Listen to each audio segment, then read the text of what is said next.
नमस्कार। आज का विषय है शिक्षा।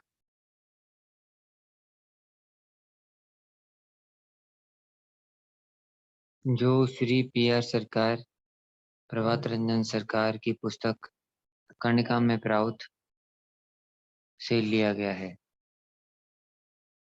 इसमें हम देखते हैं कि श्री पी.आर. सरकार कहते हैं, अभिभावकगण प्रायः कहते हैं, आजकल शिक्षक कुछ सिखाते पढ़ाते नहीं। इसे और चाहे जो कहा जाए, पर सुविचार पूर्ण नहीं कहा जा सकता। वस्तुतः यह अपना उत्तरदायित्व टालने का बहाना भर है। साथ ही यह भी कहना पड़ेगा कि शिक्षक भी अधिकतर अपना व्यक्तिगत स्वार्थ पूरा करने की जितनी कोशिश करते देखे जाते हैं, उनके व्यवहार एवं विचार में सामाजिक कर्तव्य पालन का उतना ही कम परिचय मिलता है। उसका जैसे-तैसे मेड इजी या नोटबुक लिखकर कमाने की ओर जितना झुकाव रहता है, उसका एक आना भी समाज संगठन की ओर नहीं रहता।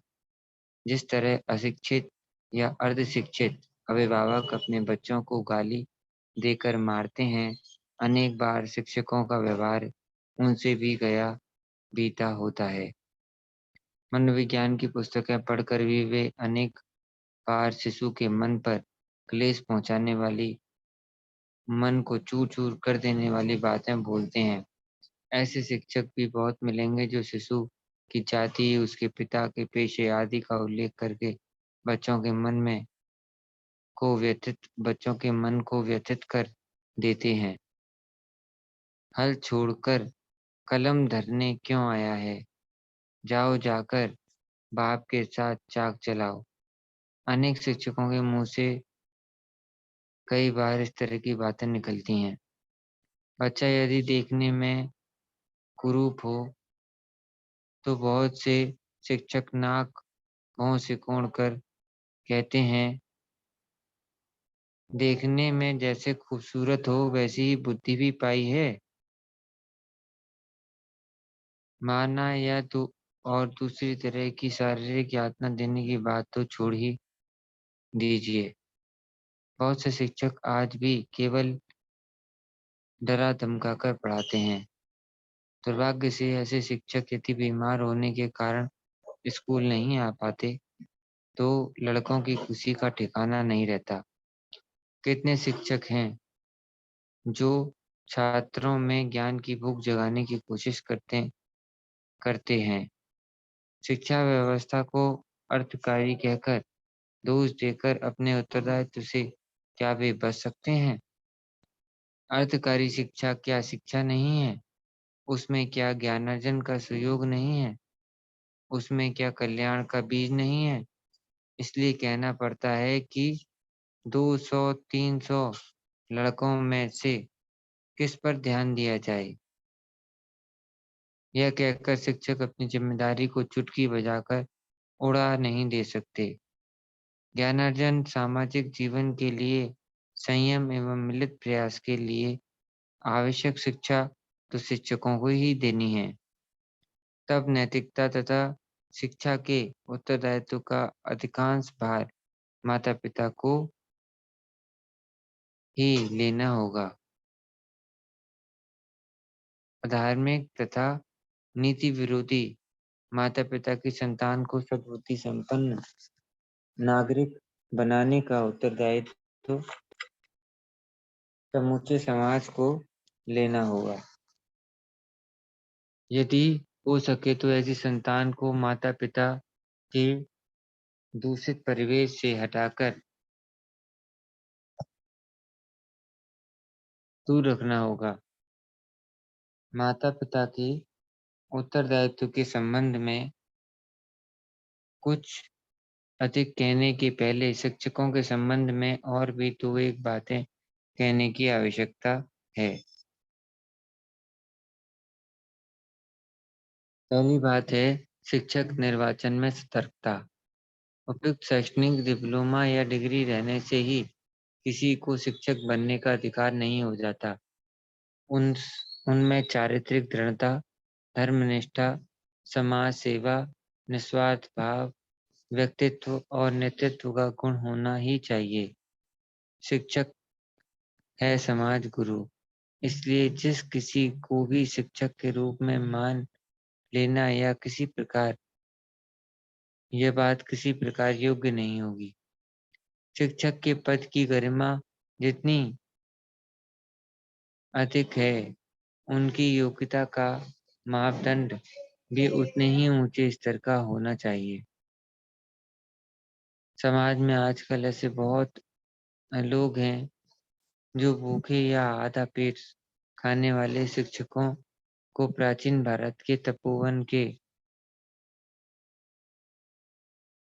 गुरु ग्रह की या ऋषियों के आश्रमों की बातें सुनाते हैं और कहते हैं कि आज के शिक्षक उस ऊंचे आदर्श से गिर गए हैं।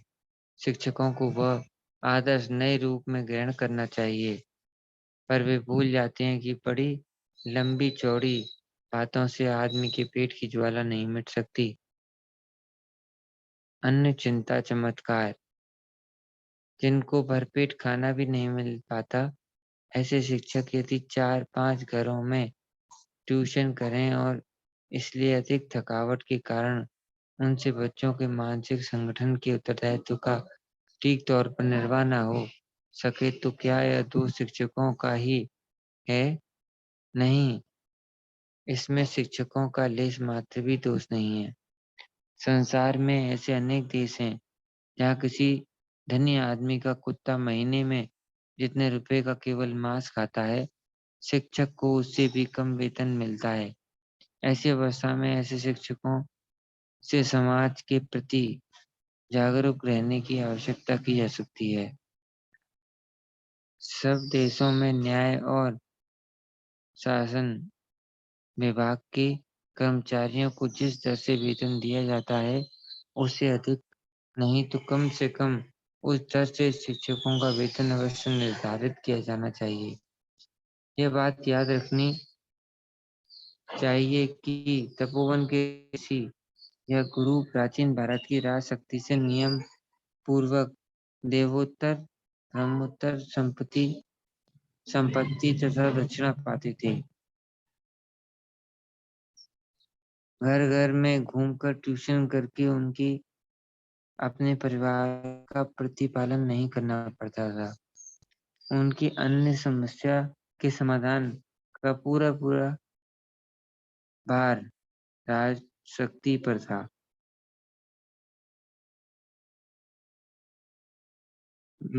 शिष्यों को भोजन आच्छादन देकर वे ही पालते थे, पर जनसाधारण ही श्रद्धा के साथ वह धन उन्हें पहुंचाता था। शिक्षकों की जीवन यात्रा का माप उन्नत कर देने से ही वे आदर्श मनुष्य निर्माण कर सकने का सुयोग पाएंगे, यह भी नहीं कहा जा सकता। जैसे कि हम चर्चा कर चुके हैं कि शिक्षकों को घर घर में घूमकर ट्यूशन करके उसको अपने परिवार का प्रतिपालन नहीं करना पड़ता था। उनकी अन्य समस्या के समाधान का पूरा भार राजशक्ति पर था। शिष्यों को भोजन आच्छादन देकर वे ही पालते थे, पर जनसाधारण ही श्रद्धा के साथ वह धन उन्हें पहुंचाता था। शिक्षकों की जीवन यात्रा का माप उन्नत कर देने से ही वे आदर्श मनुष्य निर्माण कर सकने का सुयोग पाएंगे, यह भी नहीं कहा जा सकता, क्योंकि आज भी संसार के अधिकांश देशों में जहाँ शिक्षक साधारणतः मोटे तौर पर अच्छी तरह खाने पहनने का सुयोग पाते हैं, शिक्षा व्यवस्था की नीति के निर्धारण का अधिकार शिक्षकों को नहीं है। शिक्षा नीति का निर्धारण करते हैं वे जो साधारणतः राजनीतिक वृत्ति से परिचालित होते हैं। ऐसा भी होता है कि उनमें से अनेक लोगों को शिक्षा के विषय में लेश मात्र भी अभिज्ञता नहीं रहती। इसलिए यदि शिक्षकों को आदर्श मनुष्य बनाने के लिए कुछ भी उत्तरदायी समझना है तो शिक्षा दान के यंत्र के रूप में उनका व्यवहार न कर उन्हें शिक्षा व्यवस्था का प्रणेता होने का अधिकार भी देना पड़ेगा। राजशक्ति उनके सामने अपनी सामयिक या राष्ट्रीय आवश्यकताएं रख सकती है, पर उन्हें ग्रहण करना या न करना शिक्षकों की स्वतंत्र इच्छा पर ही छोड़ देना चाहिए। यदि वे राष्ट्रीय सुरक्षा के लिए अथवा विश्व मानव की मुखापेक्षा से राष्ट्र द्वारा प्रस्तावित किसी व्यवस्था का समर्थन करें, तब वे उसे निश्चय ही कार्य रूप में परिणत करेंगे, क्योंकि राष्ट्र उनसे यथोपयुक्त कार्य का हमेशा ही दावा कर सकता है। ये सब बातें कहने का प्रधान कारण यह है कि गणतंत्र प्रधान वर्तमान संसार में राजनीतिक दलबंदी एक रोजमर्रा की बातें हो गई हैं। इस अवस्था में जिस दल में भी क्षमता होगी, उसके लिए शिशु मन को अपने दलगत उद्देश्य से व्यवहार करने की इच्छा करना एकदम स्वाभाविक है।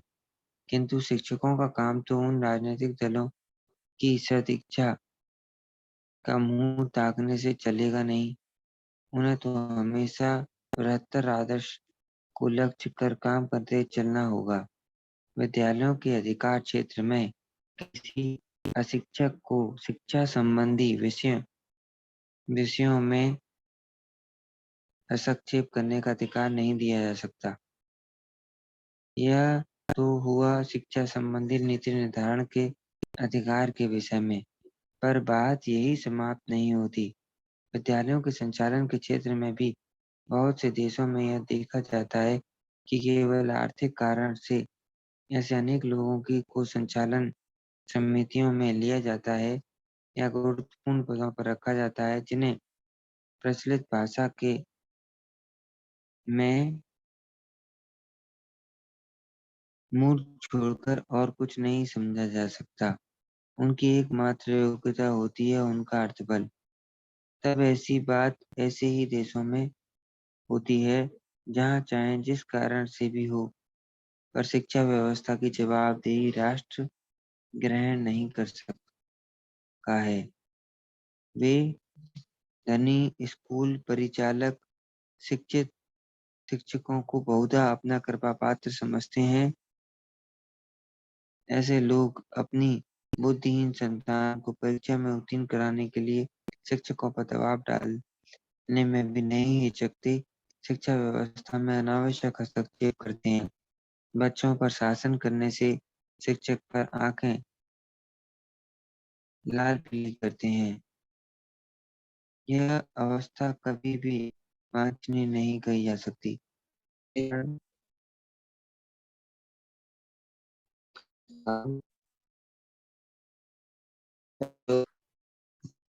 आपके कारण हो सकता है कि उन्हें पेट के लिए डर डर कर दिनगत पाप क्षय करते चलना होता है, अथवा उनके पौरुष पर बार बार धक्का लगाने के फलस्वरूप एक दिन ऐसी कटुता आ जाती है कि उन्हें नौकरी से इस्तीफा देकर दूसरी जीविका की खोज में दर दर की खाक छाननी पड़ती है। जब शिक्षक ऐसे वातावरण में काम करते हैं, तब भला वे अपने छात्रों के ऊपर ठीक ठीक नजर रख सकें, ऐसा मनोबल उनमें कैसे रह सकता है। ये हुई शिक्षकों की समस्या की बातें। शिक्षार्थियों की भी कई समस्याएं हैं, जिन पर अनेक लोग विचार करना नहीं चाहते। पहले ही कहा जा चुका, छात्रों पर दबाव डालकर या डरा धमकाकर उनसे कुछ पाने की चेष्टा है। ऊपर से मालूम होता है कि काम होता है, पर इससे कोई स्थायी फल नहीं होता।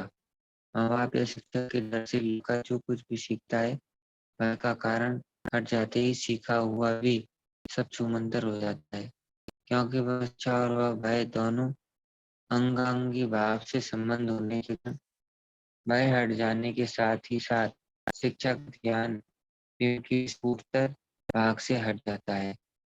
जो शिक्षक पढ़ा लेते हैं, क्लास से उनके बाहर जाते ही लड़के दीर्घ निश्वास लेते हैं और समझते हैं कि भाई जान बच गई।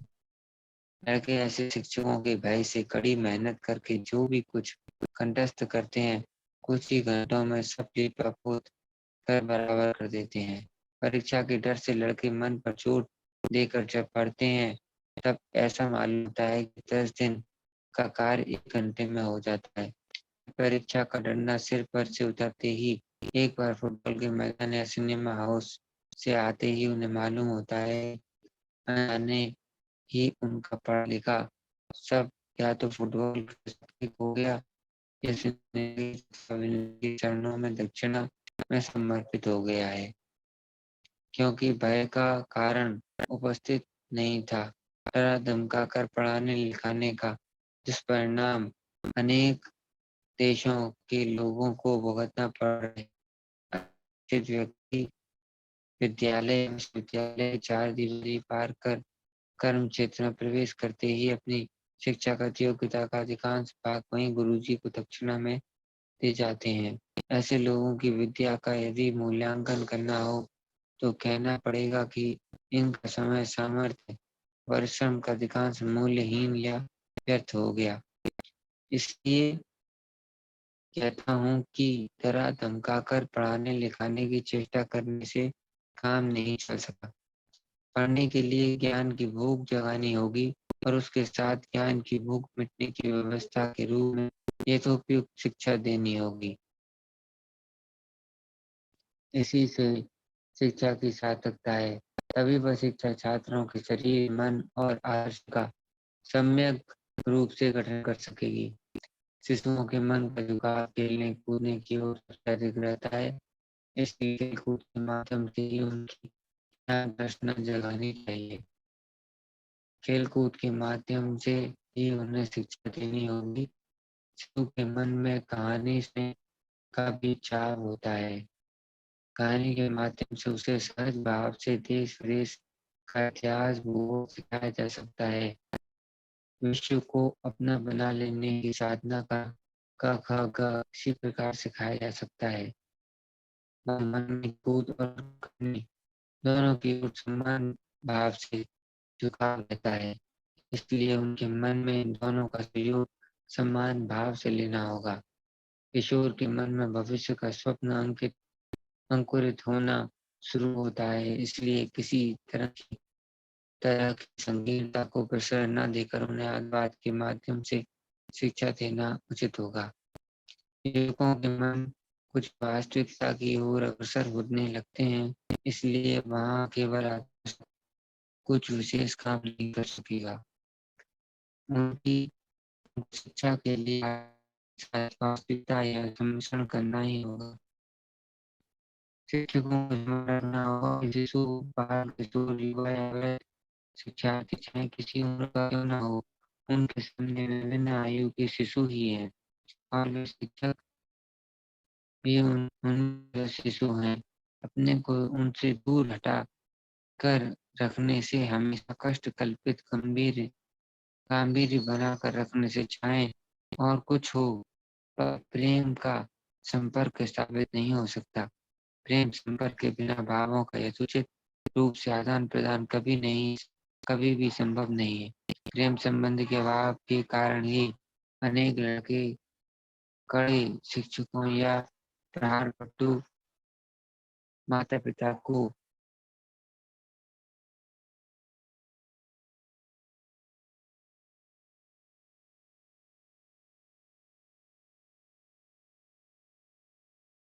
माता पिता की मन ही मन मृत्यु की कामना करते हैं।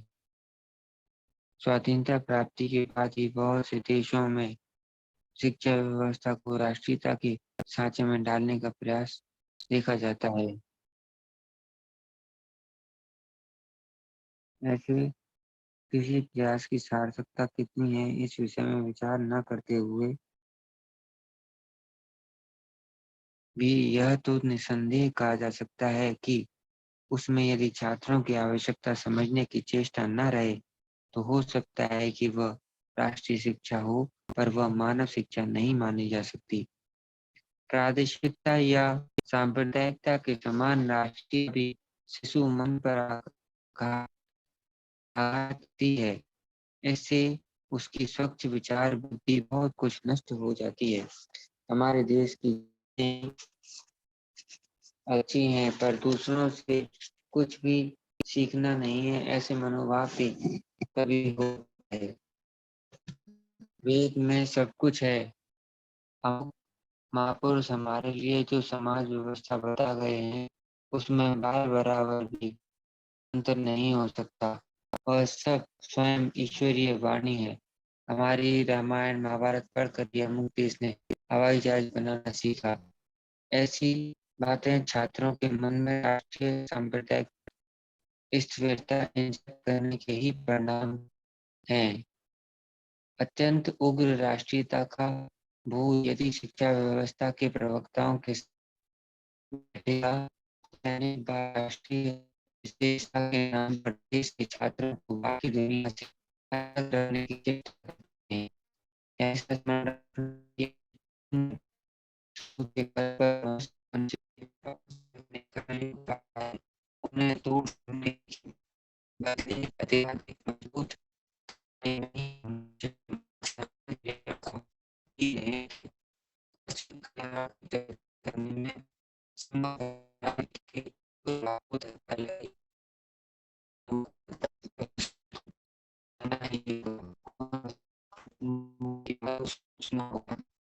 केवल एक जगह की तक ही सबकी बात जहाँ से भी मिले उसको ग्रहण किया जाए। यह विचारधारा रखना आवश्यक है। अन्यथा हम कहीं विश्व में कहीं पे भी यदि कोई नवनीत या कुछ अच्छा प्रयास हो रहा है तो उसे लेने में हम संकोच पैदा कर सकते हैं। संकोच आ सकता है यदि हम कुछ सीमित देश या सीमित जगह तक ही अपनी विचारधारा को बना के रखेंगे। मानव संगठन करने के सूत्र के विषय में कहा जा रहा है। उदाहरण के लिए पराधीन पाकिस्तान या भारतवर्ष की बात ली जाए।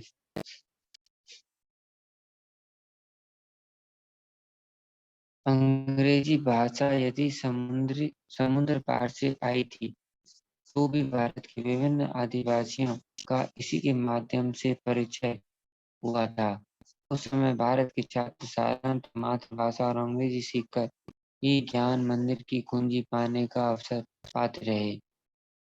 आज के भारत में अंग्रेजी भाषा को हटाने के प्रयास को वह योग सूत्र काट फेंकने का प्रयास छोड़कर और क्या कहा जाएगा। नेताओं की राजनीतिक क्षमता को पूरा करने के लिए छात्रों के सिर पर भाषा का बोझ लादना किसी भी तरह युक्ति युक्त नहीं कहा जा सकता। आज के पाकिस्तान के एक सिंधी भाषी छात्र की बात लें, उसे कितनी भाषाएं सीखनी होंगी। पहले मातृभाषा सिंधी, दूसरी विश्व भाषा अंग्रेजी, तीसरी धर्म भाषा अरबी या फारसी, चौथी राष्ट्रभाषा उर्दू या बांग्ला, अथवा अच्छी नौकरी पाने के लिए दोनों ही। अर्थात एक छात्र के सिर पर 5-5 भाषाएं। छात्र ज्ञानार्जन करेगा या भाषाओं का बोझ ढोता फिरेगा, किंतु राष्ट्रीयता का छौंक जरा सा या संयत करने मात्र से अनायास ही मातृभाषा और अंग्रेजी को छोड़कर बाकी भाषाओं को पाठ्यक्रम से हटाया जा सकता है। पहली दो भाषाओं के माध्यम से ही यदि वह ज्ञानार्जन करे या ज्ञान की भूख जगा सके तो बाद में और तीन ही क्यों, अपने आग्रह से 10-20 भाषाएं भी चाहे तो सीख सकता है। स्कूल या कॉलेज में भी वैकल्पिक विषय के रूप में जितनी अधिक भाषाएं रहें उतना अच्छा है। इसके विरुद्ध किसी को कुछ आपत्ति नहीं हो सकती। यदि झूठी मर्यादा का भाव इस विश्व भाषा के पठन पाठन में बाधक हो तो मानव समाज के लिए यह कुछ गौरव की बात नहीं। एक देश के लोग दूसरे देश के लोगों के लिए दुर्बोध्य होकर रहें, यह अवस्था तो वांछनीय नहीं कही जा सकती। फिर भी सुदूर भविष्य में लोग अंग्रेजी के बदले उस युग की आवश्यकता के अनुरूप अन्य किसी भाषा को विश्व भाषा के रूप में चुन ले सकते हैं। क्योंकि अंग्रेजी की भी चिरकाल तक एक ही व्यवस्था नहीं रहेगी। बड़ों की राष्ट्रीयता, सांप्रदायिकता या अन्य किसी बात या इज्म की सनक को पूरा करने का भार छोटों के सिर पर लादना एक अन्याय है। आज के शिशु को भविष्य का कैसा नागरिक बनाया जाए एवं लोगों को कैसा बनाने के लिए कैसी शिक्षा देनी आवश्यक है, यह तो निश्चय ही बड़े लोग ही निश्चय करेंगे। किंतु यह निश्चय करने में सनक या बड़े लोगों की सुख सुविधा को ही सारा महत्व नहीं दिया जा सकता है। छोटों की सुख सुविधा की ओर भी ध्यान देना होगा। छात्र विद्यालय जाते हैं या परीक्षा देते हैं पास करने के लिए, परीक्षकों को यह बात हमेशा ध्यान में रखनी होगी। सैकड़ों कितने लोगों को पास कराना है, इस तरह की सीमा बांध लेने से तो काम नहीं होगा। छात्र का आने की इच्छा उसमें कितनी है, परीक्षक को तो यह देखना होगा। आपने बिंदु दिया है, टी का माथा काटा है कि नहीं, या पान में कितना चूना कम है, इसके पीछे यदि वे सिर पैर खपाएंगे तो भी काम सिर पैर खपाए बिना भी काम चल सकेगा। शिक्षक या शिक्षा व्यवस्था के संबंध में इन बातों के अतिरिक्त ऐसी और भी दो चार बातें कहनी है जो पूर्णतः आदर्श के संबंध में है, जिनके लिए शिक्षकों की सुविधा, शिक्षा व्यवस्था की त्रुटि आदि की कोई बात नहीं सुनी जा सकती। जैसे छात्रों को ज्ञान वितरण करने के मनोमान की बात लें, प्राय ऐसा देखा जाता है कि शिक्षक छात्रों में बिना ज्ञानार्जन की इच्छा या चेष्टा जगाए ही जिस किसी तरह ही उनसे ठीक उत्तर पा लेना चाहते हैं। कहीं तो लेक्चर देकर ही अपनी जवाबदेही पूरी कर लेना चाहते हैं। कहना व्यर्थ है कि ये बातें अप्रिय सत्य हैं। पहले ऐसी हालत थी कि नहीं, यह जो ऐतिहासिकों के विचार का विषय है, संभवतः आगे भी ऐसी व्यवस्था नहीं रहेगी। किंतु आज जो अवस्था है, उसमें तो यह मानना ही होगा। हो सकता है कि कुछ शिक्षकों के इस शिक्षा व्रत के विरोधी आचरण के कारण सारे शिक्षक समाज को ही उपहास का पात्र होना पड़ता है। तब भी कहना पड़ेगा कि जो सच्चे शिक्षाव्रती हैं, जिनमें अपने बूते इच्छानुसार काम कर लेने या दूसरों से करा लेने का ये कुछ भी होता है, उन्हें इस विषय में जिस रूप से शिक्षक का काम कर रहे हैं, उनकी संभव है। स्कूल इंस्पेक्टरों, विद्यालय निरीक्षकों से यह नहीं हो सकेगा। शिशुओं के मन में यह किसी छात्र के मन में ज्ञान की भूख न जगाकर केवल कुनैन की गोली की तरह निगलवाना देने की कोशिश से मानव समाज को वास्तविक कल्याण संभव नहीं है। आदर्श की बात कहने के प्रसंग में मन में एक बात और उठती है, वह शिक्षकों के नैतिक चरित्र और व्यवहार के विषय में। और तेरे शिक्षक छात्रों को मादक द्रव्यों की बात क्लास में कहकर क्लास के बाहर आकर धूम्रपान करते हैं। ये सब अत्यंत अशोभन दृष्टांत हैं, बल्कि मादक द्रव्य के अपव्यवहार की बात हुए यदि वे मादक द्रव्य सेवन करें तब संभव है इसका परिणाम उतना बुरा नहीं होता। किंतु इस प्रकार के व्यवहार स्वाभाविक ही छात्रों के मन में निश्चित ही आरामदायक, इसलिए हम लोगों को से वंचित करना चाहते हैं, अपनी पूरा उपयोग करना चाहते हैं। अनेक शिक्षा संस्थानों में शिक्षकों के कई दल रहते हैं। प्रत्येक दल के शिक्षक छात्रों को अपने अपने दल में खींचने की कोशिश करते हैं। उनके सामने दूसरे दल के शिक्षकों की निंदा कर उनके मन में शिक्षकों के प्रति अश्रद्धा के भाव उत्पन्न करने की चेष्टा करते हैं। फलतः में छात्रों के मन में अनुशासनहीनता का भाव अंकुरित होने लगता है। छात्रों की वर्तमान अनुशासनहीनता देखकर लोगों को बड़ा अफसोस होता है, परंतु ये निष्फल है। क्योंकि इन छात्रों को जिनसे अनुशासन की शिक्षा मिलती है, यदि वे ही अपने कर्तव्यों का पालन न करें, तो इस अनुशासनहीनता में छात्रों का दोष क्या है?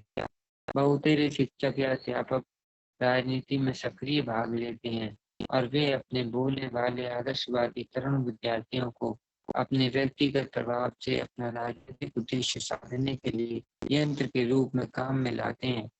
ऐसी अवस्था में छात्रों की अनुशासन की बात करना ही बेकार है। आज की राजनीति दुनिया में जैसी राजनीति है वह परस्पर के अतिरिक्त और है क्या? साधता, सरलता, अनुशासन में से एक भी राजनीतिक के कक्ष में घुस नहीं सकते। वहाँ तो जैसे भी बन पड़े विरोधी दल पर आघात करना ही धर्म है। छात्रों की यह विशेष राजनीति कटुता उनकी अनुशासनहीनता का सबसे बड़ा कारण है। बाकी सारे कारण गौण हैं। वे अर्थाश्रयी समाज व्यवस्था की त्रुटियों के कारण है। तब छात्रों में अनुशासन का भाव लाने के लिए शिक्षा व्यवस्था या अभिभावकों के आचरण की भी उपेक्षा नहीं की जा सकती। किसी भी कारण से क्यों न हो, जिन लोगों ने एक दिन छात्रों को राजनीति में उतारा, आज भी उन्हें राजनीति से अलग कर रखने के लिए कितना ही उपदेश क्यों न करें, उसका कोई खास फायदा नहीं होगा। वर्तमान अवस्था में ऐसे स्तर पर पहुंच गई है, हाँ, से आदेश से काम नहीं हो सकता। इसलिए शिक्षा व्यवस्था की धारा में ही परिवर्तन करना होगा। छात्र मनोविज्ञान समझकर और शिक्षा के द्वारा ही उनमें अनुशासन का काम जाना जा सकता है। विज्ञान में जाने के पहले पारिवारिक परिवेश के प्रभाव से शिशुओं की मनोस्थिति एक विशेष प्रकार के सांसे में डाल चुकी रहती है। आयु की बढ़ने के साथ साथ विद्यालय में भी भला बुरा कितना जितना जो कुछ भी सीखें, पर सारे प्रभाव से छुटकारा पाना उनके लिए बहुत कठिन है। शिशु का मन परिपक्व होता है और पारिवारिक परिवेश की शिक्षा से जगत को पहचानना सीखता है, समझना सीखता है, भाव ग्रहण करने के योग पाता है। वह व्यक्ति के लिए भाषा पढ़ता है, उसे संसार को जैसा देखना सिखाते हैं, संसार का भी जिस रंग में प्रस्तुत करते हैं, वह यंत्र की तरफ को मानकर चलता है। उसी को इसलिए शिशु को दुनिया के सामने परिचित कराने का कार्य है। उसके माँ बाप के अभिभावक की है। वे अपने इस दायित्व को जिस प्रकार एवं जितना निर्वाह करते हैं, बाल समाज उस शिशु को उसी प्रकार एवं अपनी इस पद के रूप में दिखता है। मुझे दुर्गा नहीं मालूम होती कि आज भी संसार में शिशु मन को ठीक तरह से गठित करने का विज्ञान वयस्कों को ज्ञात नहीं हो सका है। प्राप्त वयस्क जनसाधारण की बात तो दूर रहे, जो शिक्षित मार्जित रुचि के हैं में या तो आगे हैं या शिक्षा से उदासीन है। उनकी अग्रता तो क्षम्य है, किंतु क्या उनकी उदासीनता भी क्षम्य कही जाएगी? जो परिवार शिशु को अपना आदमी समझकर अपनाता है, उसे तो शारीरिक, मानसिक या आध्यात्मिक स्फूर्ण का प्रथम दायित्व लेना ही होगा। कहा जा सकता है कि शिक्षकों की समस्या की तरह साधारण लोगों के जीवन में भी बहुत तरह की समस्याएं हैं, बल्कि असल में शिक्षकों की समस्या तो उस बृहद सामाजिक समस्या का अंश मात्र है। यह बात बिल्कुल ठीक है कि तांत्रिक जगत में देश का विजय पाने की एक तुरंत चेष्टा दिख पड़ती है। यह प्रयास लोगों को घसीटता हुआ सामने की ओर ले जाना चाहता है। कल्याण हो मूल्य मंत्र हो गया है।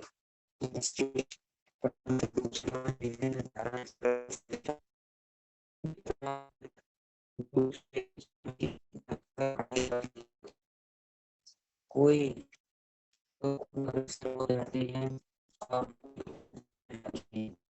फलता सामाजिक कोई एक अंश दूसरे अंश से बहुत अधिक दूर हट जाता है या खूब निकट आ जाता है, जिससे कि समूची सामाजिक संरचना ही टूट जाती है या टूट रही है। घर के ऊपर का फर्श तो ज्यों का त्यों है, उसको छेद कर घर में बिजली का तार आ गया है। खाने को बासी भात और नमक मिल पाता है, पर पुराने चूल्हे के बदले बिजली का हीटर आ गया है। उसी प्रकार की अनेक असंगतियां समाज के जीवन में उपस्थित हैं। जीवन की विभिन्न धाराओं को केंद्र कर मानव देह में जिन भावों का स्थान होता है, उनमें एक दूसरे का व्यवधान अस्वाभाविक रूप से बढ़ गया है। परिणामतः मन की स्वाभाविकता नष्ट हो गई है। इसी प्रकार भावहीन यंत्र के समान सत्ताओं को लेकर दिन काटना छोड़कर मनुष्य मानो और सब कुछ भूल गया है। ऐसी समाज की व्यवस्था है। इसलिए आज अभिभावकगण संगत भाव से कह सकते हैं, इस घात प्रतिघात के साथ जूझते हमारी प्राण शक्ति पूर्णतः समाप्त हो गई है। अतः हृदय की कोमलता से यत्न पूर्वक शिशु के मन को करने का सुयोग हम लोगों को कहाँ। वास्तविकता की निर्दय कठोरता ने हमारे मन का सारा माधुर्य समस्त सुकुमार वृत्तियां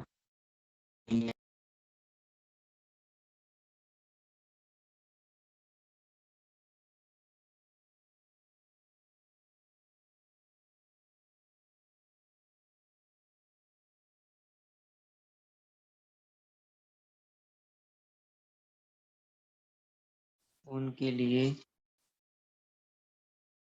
खाना कपड़ा तो जुटा नहीं पाते। उनके मनोविज्ञान के विषय में क्या सोचेंगे और विचार करने लायक फुर्सत भी कहाँ। शिशुओं को खेल कूद या आनंद अनुष्ठान के माध्यम से ही कर बाहर शिक्षा देनी चाहिए, पर क्या वह हम लोगों के लिए संभव सा है। हमें तो घर के मेधावी लड़कों को भी पढ़ाई ताक पर रखकर नमक तेल लाने के लिए बाजार दौड़ाना पड़ता है। जानते हैं यह अन्याय है, पर उपाय क्या है। नौकर रखने लायक सामर्थ्य नहीं है। संभव है ये बातें सही हों, पर इन पर यहाँ विचार करने की आवश्यकता नहीं। संसार के संबंध में शिशु में सुष्ठु समीचीन मनोबल निर्माण करने के लिए सबसे आवश्यक है कि एक बलिष्ठ आदर्शवाद, और शिशु को यह आदर्श देने के लिए अभिभावक के लिए केवल दो बातों की संयम और सुविचार की आवश्यकता है। पहले सुविचार की बात लें। शिशु मन को डर दिखाकर काम निकाल लेने की कोशिश केवल एक विशेष श्रेणी के शिक्षक ही करते हैं, सो नहीं।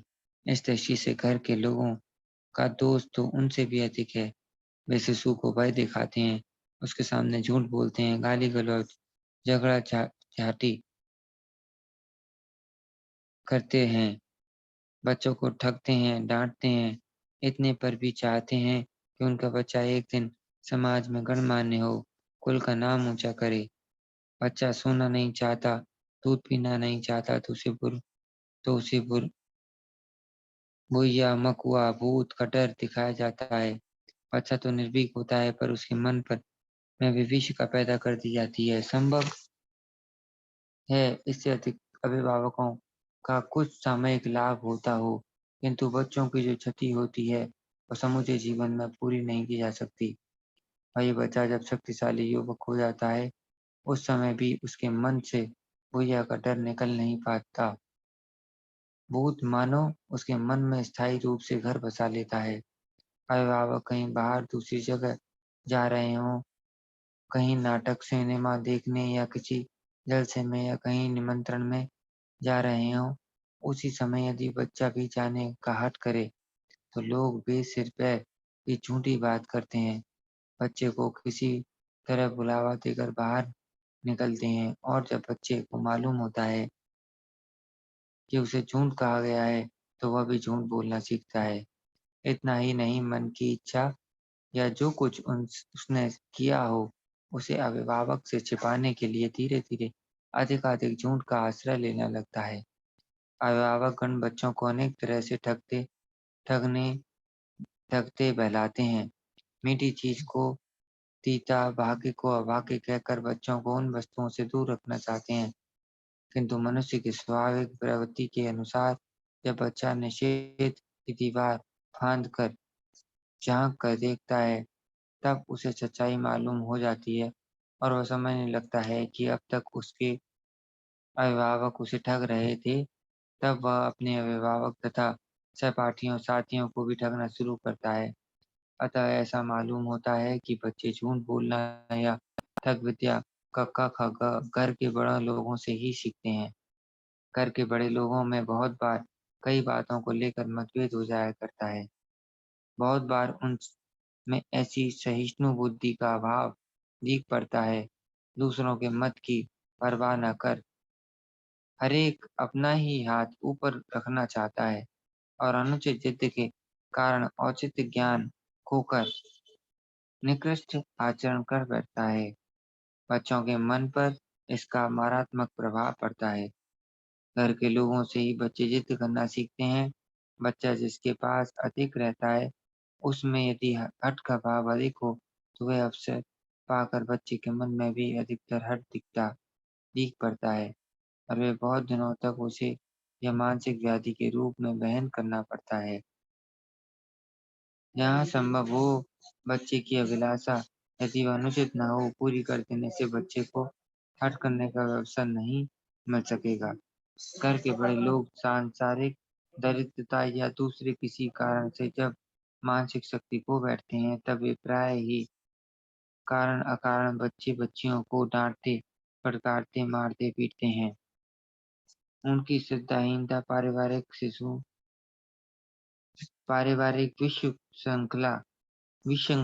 विशृंखला को भी उग्र रूप से जागृत कर देती है। बड़ों की अशांति पर और दूसरी अशांति और बढ़ जाती है।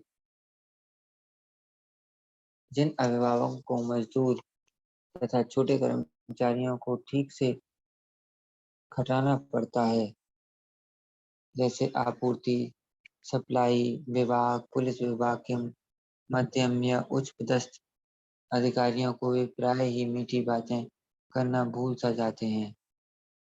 ऐसे बहुतेरे तो हुक्म चलाने की भाषा, बहुतेरे गाली-गलौज की भाषा का व्यवहार करने के अभ्यस्त हो जाते हैं। इसलिए उनके घर के छोटे बच्चे-बच्चियां भी संयत भाषा सीखने का अवसर नहीं पाते।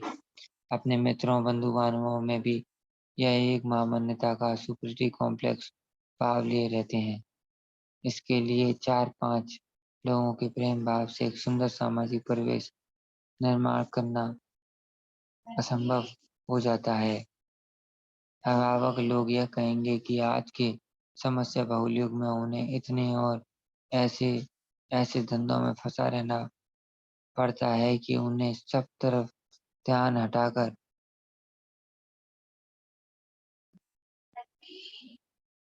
सब तरफ ध्यान रखकर चलना असंभव है। पर तब भी मैं कहूँगा कि ऊपर जो त्रुटियां दिखाई गई हैं, उन्हें संभाल कर चलना किसी बुद्धिमान अभिभावक के लिए असंभव नहीं है। इन कर्तव्यों का पालन यदि वे न कर सकें, तो कहना पड़ेगा कि वे समाज में रहकर समाज समाज विरोधी मनोभाव को ही बढ़ावा देते हैं। बच्चों के मन को अपराध करने की ओर उकसाते हैं या पुलिस विभाग की परेशानी बढ़ाते हैं। सबसे बड़ी बात तो यह है कि उनकी जरा सी सतर्कता के अभाव में एक मनुष्य देहधारी जीव सच्चे मनुष्य के रूप में अपना परिचय देने के अवसर से वंचित रह जाता है। अभिभावकों तथा शिक्षकों के अतिरिक्त साहित्यिकों का भी शिशु शिक्षा की दृष्टि से दायित्व है। वास्तव में साहित्यिक भी एक प्रकार के शिक्षक हैं। वे हैं समाज शिक्षक। दूसरों का आकर्षण मनुष्य की मंशा में समाया हुआ है। जो हाथों में आ जाता है, उससे किसी की तृप्ति नहीं होती। मन भरता है तो प्राण नहीं भरता, इसलिए सत्य से माया लोक अधिक मधुर होता है। साहित्यिक स्वप्न के माया मुकुर में वास्तविकता का चित्र अंकित कर देते हैं, इसलिए यह चित्र मानव मन को सहज ही आकृष्ट कर लेता है। इस स्वप्न का नशा बच्चों के मन में सबसे अधिक होता है। उम्र बढ़ने के साथ-साथ वास्तविकता की थपेड़ी खाता-खाता जैसे-जैसे वह व्यस्त हो जाता है, वैसे-वैसे उसका यह नशा भी मिटता जाता है। स्वप्न लोक के मुकुट को वो वास्तविकता के निकट लाकर जीवन चित्र का प्रतिफल देखना चाहता है, पर बच्चों के मन में ऐसी बात नहीं रहती। वे स्वप्न के आकाश में इंद्रधनुष की ओर अपनी सोनचिरैया को उड़ा देना चाहते हैं। चाँद और तारों को दोनों हाथों में खिलौनों की तरह लेकर अनजान देश में उड़ जाना चाहते हैं और इसी आकाश विहार की धुन में लोरी की स्वर माधुरी में डूबकर दादी-नानी की गोद में निश्चिंत नींद लेने लगते हैं। बच्चों के इस विशेष लक्षण को भी अच्छी तरह समझकर साहित्यिक कलम उठाते हैं। वे अनायास ही बच्चों का मन जीत लेते हैं और उनके हाथों गढ़े हुए बुन्नू-मुन्नू सहज ही उनकी सिखाई हुई कहानियाँ उनके उपदेश सिर नवाकर ग्रहण करते हैं। इसलिए कह रहा था कि साहित्यिक समाज शिक्षक होते हैं। वे शिक्षक यदि अपने दायित्व की ओर सजग रहें, तो घर की अशिक्षा रहते हुए भी बच्चों को उल्टे रास्ते से लौटाया जा सकता है। हल्के जासूसी उपन्यास या एडवेंचर या एकदम जातीयता या सांप्रदायिकता से भरी कहानियों की किताबें तो छोटी उम्र को आकर्षित करती हैं, पर उन्हें विचार बुद्धि के क्षेत्र में धीरे-धीरे दिवालिया बना देती हैं। सहज और चित्ताकर्षक भाषा में लिखी महापुरुषों की जीवनी इन्हें अच्छी प्रेरणा देती है। यहाँ महापुरुष से मेरा तात्पर्य ऐसे लोगों से है जो पूरे मानव समाज के लिए ही विचार करते रहे हैं। महाभारतीय, महाअंग्रेज, महारूसी या महाअमेरिकन की बात नहीं करते। मानव समाज में अपने को मनुष्य के रूप में परिचय देने वालों का बड़ा अभाव है। कोई संस्कारवश, कोई डर और कोई तो सब कुछ जानबूझकर ही स्वार्थवश मानव समाज को टुकड़े-टुकड़ों में बाँटना अच्छा समझते हैं। वे अपने यह मानसिक त्रुटि साहित्य के माध्यम से बच्चों के मन में संक्रमित करना चाहते हैं, जिससे कि बाद में शिशु भी उनका बोझा ढोता चले। जीवनी लेख साहित्यों को इस प्रकार के अमानुषों के प्रभाव से यत्नपूर्वक अपनी कलम को बचा कर रखना होगा। आज के युग में बहुत तेरे देश-विदेश सांप्रदायिक अथवा विशेष अर्थनैतिक मतवाद का प्रचार कर जिस ऐसा असहिष्णुता को प्रश्रय दे रहे हैं, वह कुछ साहित्य के माध्यम से बच्चों के मन पर भी असर डाल रही है। ये बच्चे बाद में विशेष संप्रदाय अथवा विशेष मतवाद के आधार पर गठित दल विशेष के लिए तो संभव है संपत सिद्ध होंगे, किंतु उनमें मनुष्यता का कितना परिचय मिलेगा? रेडियो के द्वारा शिक्षामूलक कहानियों को प्रसारित करने का बड़ा अच्छा सुयोग है। रेडियो के कार्यकर्ता बाल मनोविज्ञान में पटु साहित्यिकों के द्वारा चित्ताकर्षक एवं शिक्षाप्रद कहानियाँ लिखवाकर सहज ही बच्चों के कानों ही क्यों मन तक पहुँचा सकते हैं। सब अभिभावक अपने घर रेडियो सेट की व्यवस्था नहीं कर सकते तो विद्यालय में किसी निश्चित समय पर या पार्क में अथवा खेल-कूद के मैदान में रेडियो द्वारा इस प्रकार के शिक्षामूलक प्रचार की व्यवस्था की जा सकती है। इसके पूर्व अनुच्छेद में जिस समस्या की चर्चा की गई थी, वह रह ही जाती है। अर्थात यदि रेडियो विभाग की किसी खास दल की मुट्ठी में हो तो वह मनुष्य निर्माण की अपेक्षा दला विशेष का झंडा ऊँचा रखने वाले लोग तैयार करने का माध्यम हो जाएगा। पर इस प्रकार की संभावना को दूर करने का उपाय भी है। सुसंस्कृत अराजनीतिक शिक्षाविदों का एक बोर्ड बनाकर उसके हाथों में रेडियो विभाग के परिचालन का भार दिया जा सकता है। कुछ दिन पहले तक संसार के अनेक देशों में शिक्षित वर्ग का अभियोग रहा है कि उनके देश के नेता कहे जाने वाले व्यक्ति या महापुरुषों की स्मृति पूजा ठीक नहीं होती, अर्थात उनका देश इन सब स्मरण करने योग्य वरेण्य मनुष्यों को भूलकर क्रमशः आदर्श विहीन हो चला है। संभव है उनकी इस बात में कुछ सार हो, पर उनकी यह स्मृति पूजा या जयंती जिस ढंग से मनाई जाती है, उससे उनका मूल्य कानी कौड़ी भी नहीं रह जाता।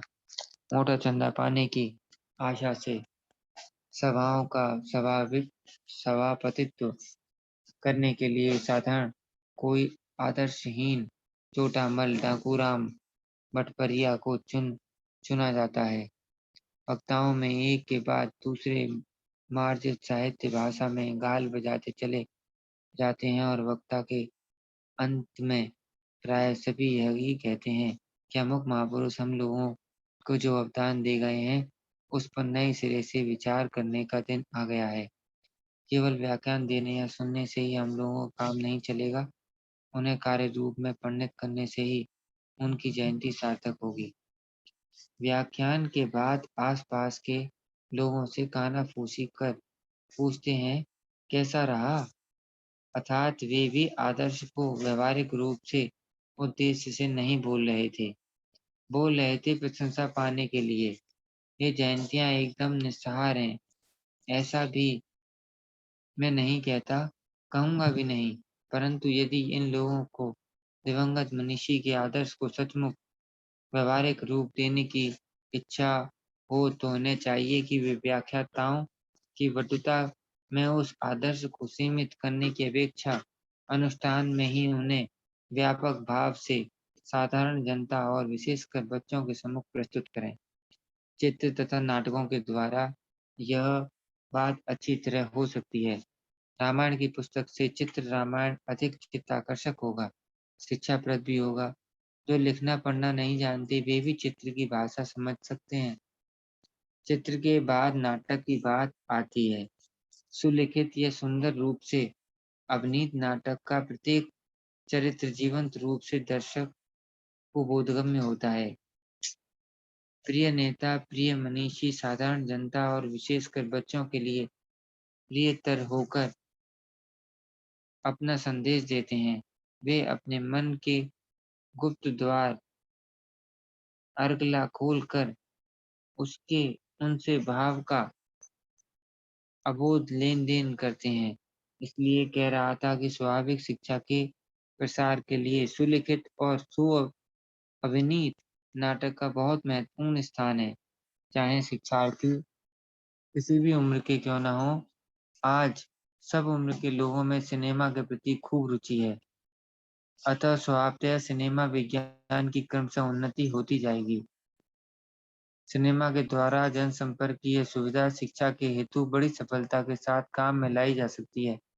मनुष्य के मन के कोने में छिपी पशुता को प्रसन्न करने के लिए मनुष्य हीन वृत्तियों की ओर ही अधिक झुकता है, पर उन्नत शिक्षा तथा सुसंस्कृत परिवेश इस भीतर की पशुता को वश में रखने में सहायक होता है। यदि सुसंस्कृत परिवेश हो एवं उन्नत शिक्षा हो तो मनुष्य की वृत्तियाँ आज्ञापालक भृत्य के समान विनीत हो जाती हैं, किंतु इसके लिए पहले स्तर में पशु वृत्तियों के विरोध जो संग्राम के लिए कमर कसना पड़ता है, वह कुछ आरामदेह नहीं होता। इसलिए किसी मनुष्य को वश में करने के लिए बुद्धिमान शोषक उसकी पशुता को दीप्त करके काम निकालना चाहता है। सिनेमा के क्षेत्रों में भी यही बात है। सिनेमा का कारोबार थोड़े से पूंजीवादी व्यवसायियों के हाथ में है, जो बाजार की रुचि देखकर तदनुकूल चित्र बनाते हैं। जो भाव, भाषा या चित्रहीन पशु भाव को अच्छी तरह उभार सके, उसी की ओर साधारण जनता स्वाभाविक नियम से झुकेगी। ऐसे भाव, भाषा या चित्रों की भीड़ में आदर्शवादी का आदर्श किसी भी समय आच्छन्न हो सकता है। इसलिए केवल व्यावसायिक उद्देश्य से जो लोग चित्र बनाते हैं, उनके लिए मनुष्य के मन की इस दुर्बलता से फायदा उठाने की कोशिश करना स्वाभाविक है। और यही होता है। प्राप्त वयस्कों के लिए जो चित्र रहते हैं, उनमें अवयस्कों की भीड़ ही ज़्यादा देखी जाती है। अनेक बार केवल प्राप्त वयस्कों के लिए ऐसे चित्र आकर्षक ढंग से लिखा जाता है, जिससे अप्राप्त वयस्क वह चित्र देखने के लिए खूब खूब प्रलुब्ध हो उठते हैं। खूब इच्छा उनके मन में जाग उठती है। समाज शिक्षा की दृष्टि से ऐसी व्यवस्था को अधिक दिन चलने नहीं दिया जा सकता। सिनेमा को यदि समाज के लिए कल्याणकर होना हो, तो उसे गैर सरकारी सांस्कृतिक प्रतिष्ठान के हाथों सौंपना होगा, ना कि व्यवसायी लोगों और सरकार के हाथों में।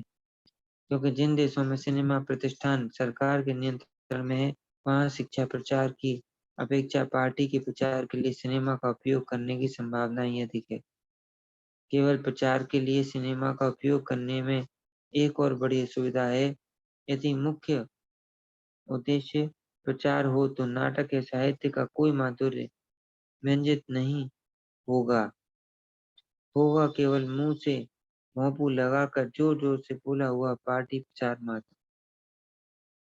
अभिज्ञ और विदग्ध परिचालक को स्वतंत्र रूप से कल्याणकर चित्र बनाने की सुविधा देने से परिणाम बुरा नहीं होता और वह एक साथ आनंद और शिक्षा दोनों देने में समर्थ होता है। थोड़े दिन पूर्व पश्चिम बंगाल सरकार के द्वारा प्रायोजित एक चित्र इसका अच्छा उदाहरण है। इस परिच्छेद के उपसंहार में यह कहना आवश्यक है कि शिशुओं के मन में पूर्ण मानवता का बीज बोने या उनके मन में क्षुद्र मानव तरु को ठीक-ठीक पत्र, पुष्प, फल से समृद्ध करने के लिए जिन शिक्षक, नाटककार, अभिनेता, कहानीकार या रेडियो कलाकार की सहायता नितांत आवश्यक है। वे अपने मन को संसार की दुश्चिंताओं से मुक्त रखकर अपनी सारी शक्ति सामर्थ्य ठीक तरह से काम में लगा सकें, ऐसी उपयुक्त व्यवस्था समाज को करनी ही होगी। उनके दायित्व की बार-बार चर्चा होगी, पर उनकी समस्याओं की तरफ नज़र उठाकर देखना नहीं जाएगा। इस प्रकार का भाव रखकर बैठे रहने से कोई काम नहीं होगा। इसमें एक बात जो आई थी अंग्रेजी भाषा के संदर्भ में, तो उसको लेकर थोड़ा-सा एक मन में संशय हो सकता है कि अंग्रेजी भाषा इतनी आवश्यक क्यों? वो मातृभाषा के बाद क्यों सिखाई जानी चाहिए? तो उसका कारण ये है कि वो पूरे विश्व से हमें जोड़ती है और विश्व की अ, जो भी कहीं कोई शोध है, उसको हम समझ सकते हैं और अपनी बातों को भी व्यक्त करने के लिए तैयार होते हैं। अ, उसके साथ में हम जो अपनी राष्ट्रभाषा है, जैसे भारत की हम बात करते हैं, तो सबसे पहले शिशुओं को मातृभाषा में उनका व्यावहारिक ज्ञान होना चाहिए, जिससे वे अपने आप को अच्छे से व्यक्त कर सकें और चीज़ों को अच्छे से समझ सकें। उसके बाद में बाहर की कहीं की भी किसी भी प्रकार की शोध, कहीं नूतन अ किसी शोध को यदि वह सीखना चाहते हैं, तो उसके लिए अंग्रेजी उनका एक माध्यम बन सकता है, जो उनके लिए आवश्यक रह सकती है। इसके साथ में यदि राष्ट्रभाषा के रूप में संस्कृत को अपनाया जाए, तो वे समस्त लोगों के द्वारा स्वीकार्य होगी और जो हमारा पारंपरिक और हमारे लिए उपयोगी साहित्य जो ऋषियों के माध्यम से हमारे लिए उपलब्ध था, वो भी प्रत्येक को सीखने को मिलेगा। इस तरह हम 3 भाषाओं के माध्यम से आसानी से अपने आप को व्यक्त कर सकते हैं और पूरे भारत और विश्व के लोग इसी तरीके से ज़्यादा केवल 3 भाषाओं सीख कर ही एक-दूसरे के साथ संचार कर सकते हैं, आदान-प्रदान कर सकते हैं। अभी हमारा शिक्षा का यह भाग पूरा हुआ है। आगे हम शिक्षा के विषय में और पाठ का भी अध्ययन करेंगे। धन्यवाद।